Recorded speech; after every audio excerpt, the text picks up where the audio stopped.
My name is Lily Moayeri, and I'm one of Festival Advisor's contributors. I'm here with Louis Diaz, the Global Director of Music and Programming for the Pacha Group. Louis, welcome.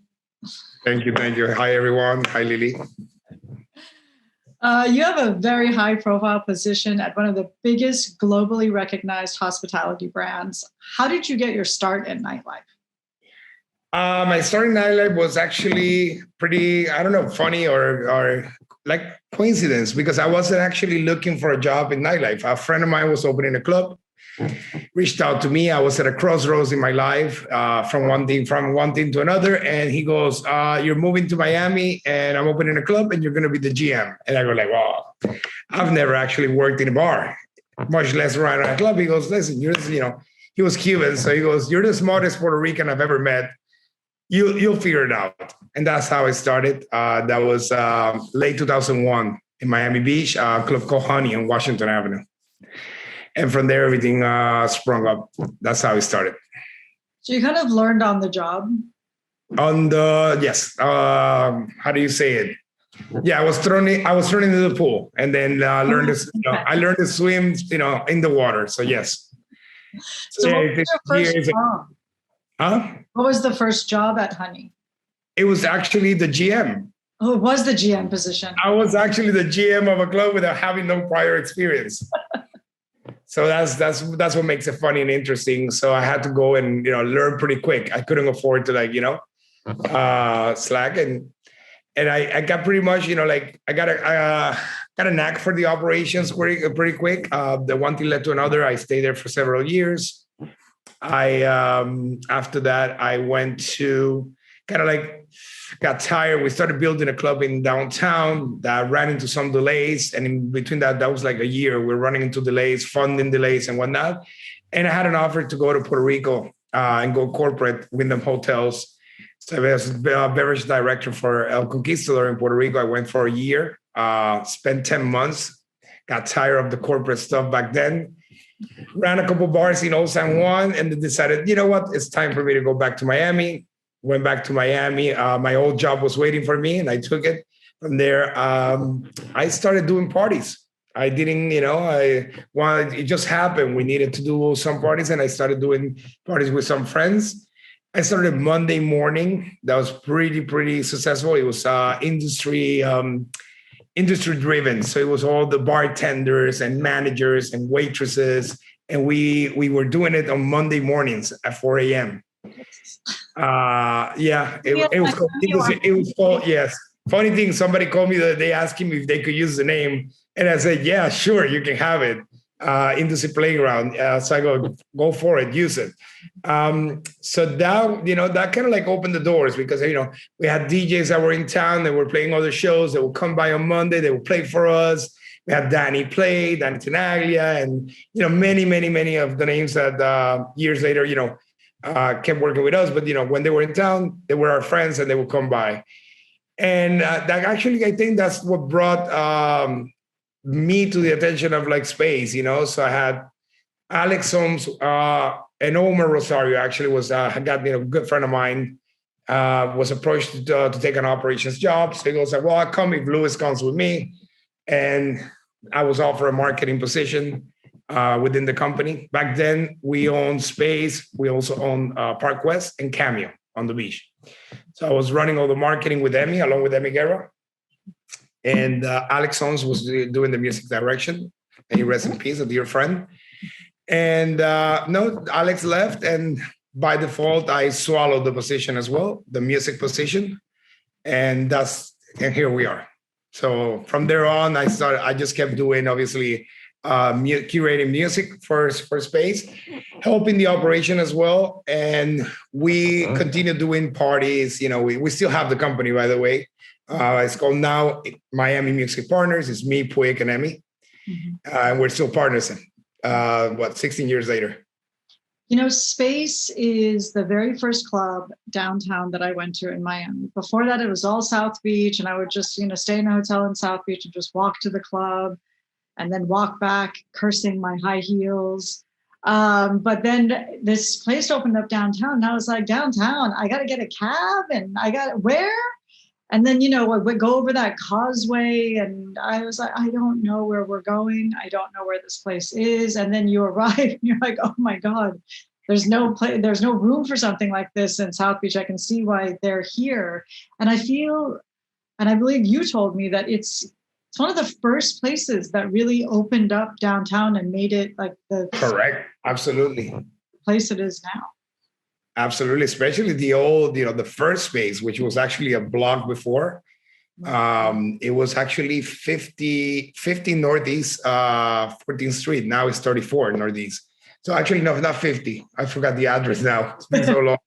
But yeah, the old space was actually where the parking lot is now. They're building probably a building soon. And it was, absolutely. It was like, it was pioneered, Actually, the street is named after Louis because of that. It's technically Louis Boulevard. So, I'm very proud to have been part of the history of Miami and downtown Miami specifically. And that's that. Yeah, because I know it was probably a hard thing in the beginning to get people to come out, just because, South Beach is like the spring break central, party central. It's so much beaches right there, but then you're asking people to really come somewhere different. And I know that the reason we came was because of Danny Tenaglia. And we're just like, well, if we want to see Danny, we got to go to space. Yeah. And once we were there, we're like, wait, it's cool out here. True. We have to hand it out to Louis and Emmy for that matter. I mean, when they started, because I wasn't with them when they started. I jumped in later. They didn't even have water on day one. That's actually a good a story to share. No running water at Club Space on the opening day, so I had to get water hoses from like the fire hydrants to run the bars. To run the bars and be able to have some type of bathrooms situation. So that's that takes guts. Sending buses to bring people from Miami Beach to downtown, which was actually back then was pretty rough neighborhood. It's not what it is now. And re-educating everyone. So yes, it took them a few months, but then they got it going. And it's still standing there. It's actually stronger than ever, I will say. Yeah. It's had different, revivals, and its current state is it's doing pretty well. So good for the guys that are running right now. It was definitely a great training ground for you. Although by then you were pretty trained, but it was a great place jumping off point for you to get to Pacha, where you are now. So tell us exactly what your job entails, because people think of Pacha as just the club, but it's so much more than the club. It's like a whole ecosystem and a whole world that you've created between the resorts and the cabaret, the club, all of this stuff. So indeed. We call it Universal Pacha. Actually the Matrix, the main parent company is a Pacha universe, because it's actually an ecosystem. And so yes, my job is global music director. And I have obviously a team that, obviously I rely on. And Jessica, for example, Jessica, who's actually works hand in hand with me, Jessica Capaz. Without her, I wouldn't be able to, get all these things done. And we take care of all the programming. We have to curate, select and curate the residencies for Pacha, which is actually the flagship, Pacha Ibiza. Amongst those, we have obviously Solomon, Marco Carolla Music On, Solomon Plus One. For this year of 2020, we were launching Saga with Bedouin. We have The Masquerade by Clapton. I have the Pacha Latino Gang, which is the Latin version on 2019. I did it with J Balvin, was actually the main headliner. We have, giving you an example, we have Bad Bunny for 2021, 2022 now. Bad Bunny, hopefully Balvin again, and so on. So that's the core of the job. But it entails other properties as well. We're opening in Mykonos now. We have a partnership with Boyd. We're opening a beach club called Eftelia, Destino Mykonos. So we curate all the acts, all musical aspects of the. We curate the elevator music. I was just going to say, also, if you're going to ask, yeah. Pool music, lobby moods, curating, exactly. So it's like, curating the moods in the pool, what kind of mood you want your guests, what is the experience you want to provide. So we have to like select those playlists at the different hotels. Casa Pacha, for example, in Formentera, we want it to be more very relaxed. So there's no music whatsoever till 4 p.m. So you can hear the waves. That's your soundtrack. Your playlist is the waves and the wind. And then it starts like very organically, and it's, it grows exponentially until you have like the sunset, kind of like a climax. So those are the kind of things that, we think about. We do the creatives, we do our meetings, and it's trial and error sometimes. You see something's not working, you go there, you experience it. It's like, this could be better. Let's change, this is the type of music we want, this genre and whatnot. Well, it's a lot because you have to put on so many different kinds of musical hats. So there's a lot of Pacha, as you were saying earlier with Mykonos, Pacha's making a lot of moves, remodeling in Ibiza, and you're doing new locations across the globe. What can you reveal to us? I know you can't tell us everything that's going on. Yes. I don't want to get. You mentioned 2022, so you're not going to be. No, actually, you know what? Thank you for correcting me. It's just I keep thinking I gotta like change the ship. We don't know. We don't know what's going to happen this year. I'm an optimist, so I think we will see some action. Okay. It's just it remains to be seen. It remains to be seen what we're going to be able to do. If you ask me, I don't want to start rumors or keep spreading rumors, but I think we might be able to open around somewhere in August. But at what capacity, we don't know yet. So it could be at 50%, it could be seated arrangements. I don't know. It all depends on the government. But everybody's in talks with the government, and it looks promising. So yeah, let's not write off 2021 yet. Mykonos, we're definitely open. We're opening Leo on July 1st. Leo Mykonos. Leo Ibiza is open. Casa Pacha Ibiza, our new boutique concept in Formentera, is open. Destino opened yesterday, the hotel, our resort concept. We're just waiting to see what we do with Pacha.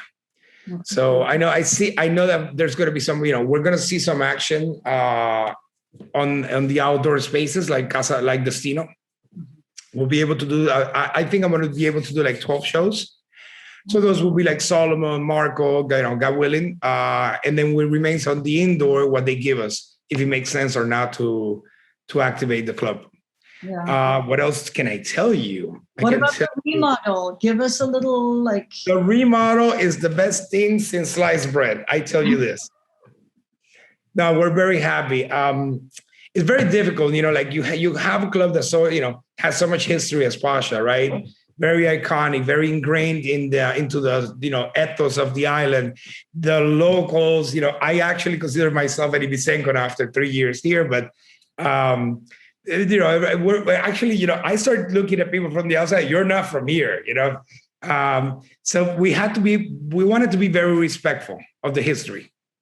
I give a lot of credit to Nick on this, Nick, Tibor, and the team and Rockwell actually, that participated into the, that put their input into the remodel, but they nailed it. They totally nailed it because you wanted to bring the club back to, into the 21st century, have all the, all the bells and whistles and all the new toys and whatnot, but you didn't want to look, I don't mean this in a bad way, but you didn't want to be Miami or Vegas. This is Ibiza. So you wanted to keep that identity, and they managed to do it. So it's still like rocks, woods. It still feels like an Ibiza farm, like a finca. Candle nooks in the walls. It's very organic, it's very warm, but it feels new. That's so amazing because what you're describing doesn't sound like a club, but it sounds like a club I really want to go to. Yeah. I can't wait to unveil it. I mean, to show it for people to enjoy it because it definitely elevates the experience. There were also other things that were taken, in consideration, which is like the flow of the operation, the flow of So like right now, you don't have to ever turn around when you're walking Pacha, and it is a maze. You have different floors, you have little tunnels, you have things, but you never have to backtrack because we opened up ways for people to do the 360 experience and never have to go back. And I think that's part of the experience, getting lost into that, what Pacha is, because it started as this little tiny house, and it started like getting this wing, and so it has the patio, it has the terrace, it has the global, it has a funky room, so pretty cool. Wow. Luis, thank you so much for your time. I know how busy you are. Whether the club is open or not, you're busy. Actually, the funny thing is that, a couple of weeks ago when we spoke for the first time, I was actually, chewing my nails, and I was like, okay. And then we went from 0 to 100 in a matter of days. Season is there. We're like, okay, Mykonos, we got to get, everything open, like, in a rush. And so, yes, we're feeling the heat. We're happy to feel it. For more in-depth look at Luis's story, please check out our Veterans Tales Q&A with him on the site. Luis, thank you, and hopefully see you soon in the new Pacha. Thank you. Kiss. Take care.